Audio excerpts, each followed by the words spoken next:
बेटा हूं, बर्दाश्त नहीं करूंगा, जरूरत पड़ी तो कई राज भी खोल दूंगा। तो फिर बहुत सी ऐसी बातें हैं जो खुलेंगी, जब एक बेटा तो कम से कम बर्दाश्त नहीं करेगा, तो फिर बात बहुत आगे तक भी जाएगी। चाचा जी के पास कई ऐसी संपत्तियां हैं जिसका शायद उन्होंने जानकारी भी कभी साझा नहीं की। यही 14 अप्रैल को पशुपति कुमार पारस ये ऐलान करने जा रहे हैं कि वो किस गठबंधन के साथ चुनाव लड़ेंगे। देखिए, चिराग पासवान, पशुपति कुमार पारस और इन दोनों के बीच में राजकुमारी देवी, जो चिराग पासवान की बड़ी मां स्वर्गीय रामविलास पासवान की पहली धर्मपत्नी है।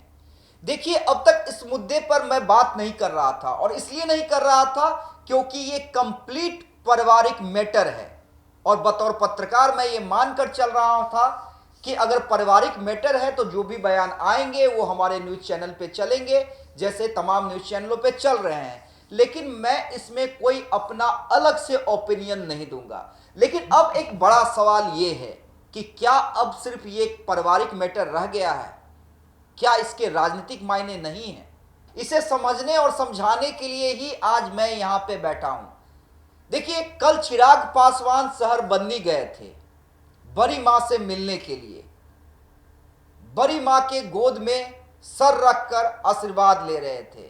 बड़ी मां उन्हें दुलार प्यार कर रही थी। साथ में अरुण भारती भी थे, राजेश वर्मा भी थे, उषा पासवान भी थी, जो चिराग पासवान की बड़ी बहन है।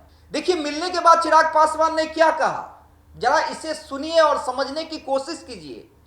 बेटा हूं, बर्दाश्त नहीं करूंगा, जरूरत पड़ी तो कई राज भी खोल दूंगा।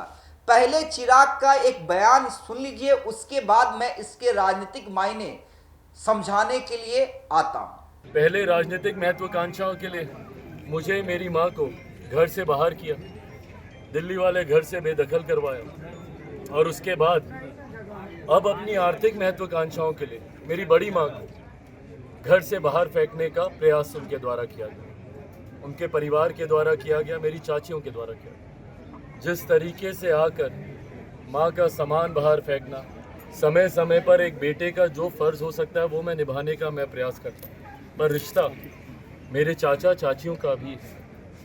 पर ऐसे में जिस तरीके से माँ के साथ ये किया गया, एक बेटा तो कम से कम बर्दाश्त नहीं करेगा। दुख होता है, तकलीफ़ होती है, और तब ज़्यादा होती है जब आपके अपने ये करते हैं। पर ठीक है, मुझसे उम्र में बड़े हैं, चाचा हूँ, चाची हूँ, रिश्ते की मर्यादा ये कहती है कि मैं उनके बारे में कुछ ना कहूँ।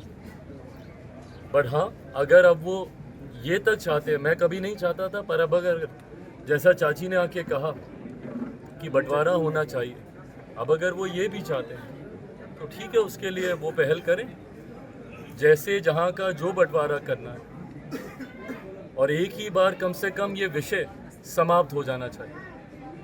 पर हाँ, मैं इतना मैं ज़रूर कहूँगा कि चाची और ये चाचा लोग जो चाहते हैं कि बंटवारा हो इस तरीके से, तो फिर बात बहुत आगे तक भी जाएगी, क्योंकि चाचा जी के पास कई ऐसी संपत्तियां हैं जिसका शायद उन्होंने जानकारी भी कभी साझा नहीं की। वो सारी जानकारी भी उनकी संपत्तियों की सामने आएगी, तो फिर बहुत सी ऐसी बातें हैं जो खुलेंगी, जिस बात का मुझे अभी से ही दुख है। तो चिराग को आपने सुना। देखिए, मैंने क्या कहा था, अगर ये पारिवारिक मैटर होता और सिर्फ पारिवारिक मैटर होता तो शायद मैं इस पर बात नहीं करता। लेकिन देखिए, जिस तरह से चिराग पासवान ने इस मामले को उठाया है और पूरे गंभीरता से उठाया है, तो क्या इसका नुकसान पशुपति कुमार पारस को होने जा रहा है? वो पशुपति कुमार पारस जिन्हें लोकसभा में एक भी सीटें नहीं मिली एनडीए से, वो पशुपति कुमार पारस जो इस उम्मीद में बैठे थे कि एनडीए से विधानसभा में बुलावा आएगा, नहीं आया। ऐलान कर दिया गया कि एनडीए के अंदर सिर्फ 5 पांडव हैं। उसके बाद पशुपति कुमार पारस उठते हैं अपनी शक्ति को तलाशने के लिए, ऐलान करते हैं चलो गांव की ओर, और हर जिले घूमते नजर आते हैं। और यकीन मानिए, कई दौरों में मैं भी था। धीरे धीरे शक्ति बढ़ती जा रही थी, लगातार पासवानों का मुद्दा उठा रहे थे। चिराग इन सबसे बेफिक्र अपना काम कर रहे थे, और जब उनसे ये प्रतिक्रिया ली जाती थी तो कहते थे कि चलिए अच्छी बात है, सबको मेहनत करनी चाहिए। 14 अप्रैल, यही 14 अप्रैल को पशुपति कुमार पारस ये ऐलान करने जा रहे हैं कि वो किस गठबंधन के साथ चुनाव लड़ेंगे। देखिए, लालू यादव ने उन्हें संजीवनी दी है। पहले मकर संक्रांति के दिन लालू यादव पशुपति कुमार पारस के यहां पहुंचे थे और फिर इफ्तार वाले दिन पारस लालू के यहां पहुंचे थे, सिद्दीकी जी के यहां, जो लालू यादव की इफ्तार पार्टी थी। देखिए, चर्चाएं साफ हैं कि आरजेडी के साथ गठबंधन हो सकता है। लेकिन इसी बीच जिस तरह से यह मामला आया, परिवार का आंतरिक कलह सड़क पे उतरकर सामने आया, दोनों तरफ से बयानबाजियां हुई, लेकिन न चिराग पासवान सामने आए थे, न पशुपति कुमार पारस सामने आए थे। लेकिन अब चिराग पासवान सामने आ गए हैं और यह दिखलाने की कोशिश की जा रही है चिराग पासवान की तरफ से, देखिए कि पहले मुझे और मेरी मां को निकाला, अब बड़ी मां के साथ ऐसा कर रहे हैं। हालांकि पशुपति कुमार पारस के तरफ से अभी तक कोई रिएक्शन नहीं आया है और हम इंतजार कर रहे हैं कि पशुपति कुमार पारस क्या रिएक्शन देते हैं।